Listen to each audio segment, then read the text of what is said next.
خوش آمدید۔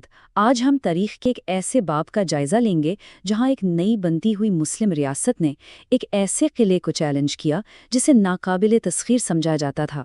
چلیں غزوہ خیبر کی اس دلچسپ کہانی میں اترتے ہیں۔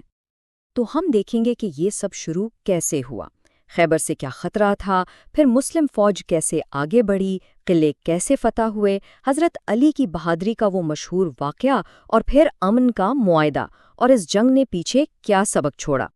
اچھا، تو سب سے پہلے یہ سمجھتے ہیں کہ آخر اس مہم کی ضرورت ہی کیوں پیش آئی؟ خیبر مسلمانوں کے لیے ایک خطرہ بن کیسے گیا تھا؟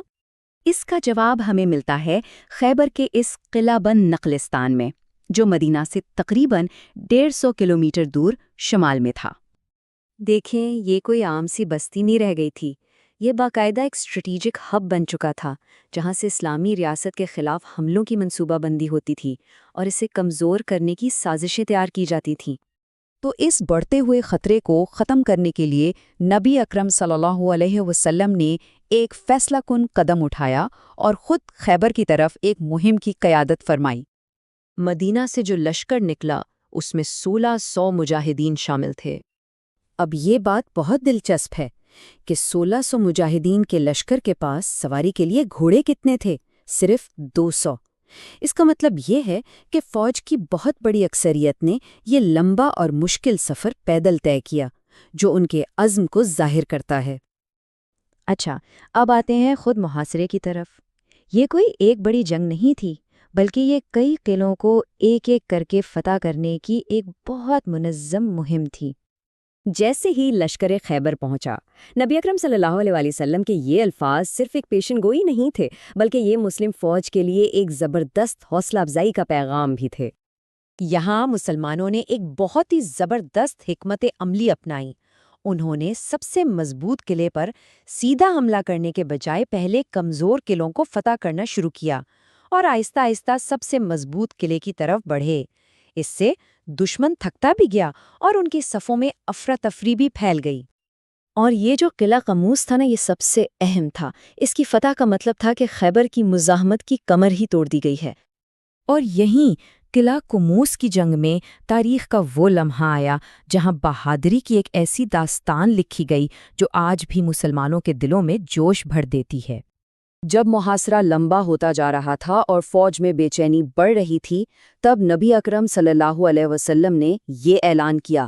اس اعلان نے سب کے دلوں میں امید اور تجسس کی ایک نئی ہی لہر دوڑا دی۔ ہر کوئی جاننا چاہتا تھا کہ وہ خوش نصیب کون ہوگا۔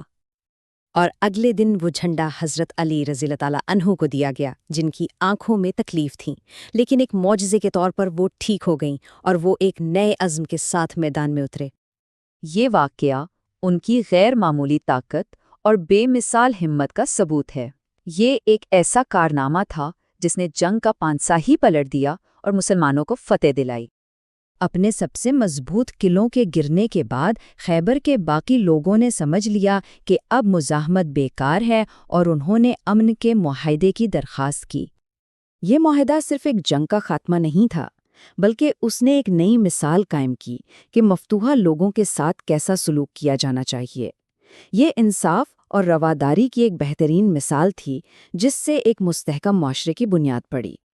تو یہ تقریباً 1400 سال پرانا واقعہ آج ہمارے لیے کیوں اہم ہے؟ آئیے ذرا اس کے فوری نتائج اور ان اسباق پر نظر ڈالتے ہیں جو ہمیشہ زندہ رہیں گے۔ اس فتح نے نہ صرف مدینہ کو محفوظ بنایا، بلکہ اسلامی ریاست کو معاشی اور سیاسی طور پر بھی بہت مضبوط کر دیا۔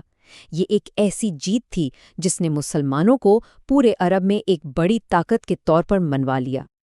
خیبر کی جنگ ہمیں سکھاتی ہے کہ اصل فتح صرف میدان جنگ میں نہیں ہوتی، یہ انصاف، حکمت اور ایمان سے حاصل ہوتی ہے۔ یہ وہ اصول ہیں جو ہر دور میں ہر لیڈر کے لیے ایک رہنمائی ہیں۔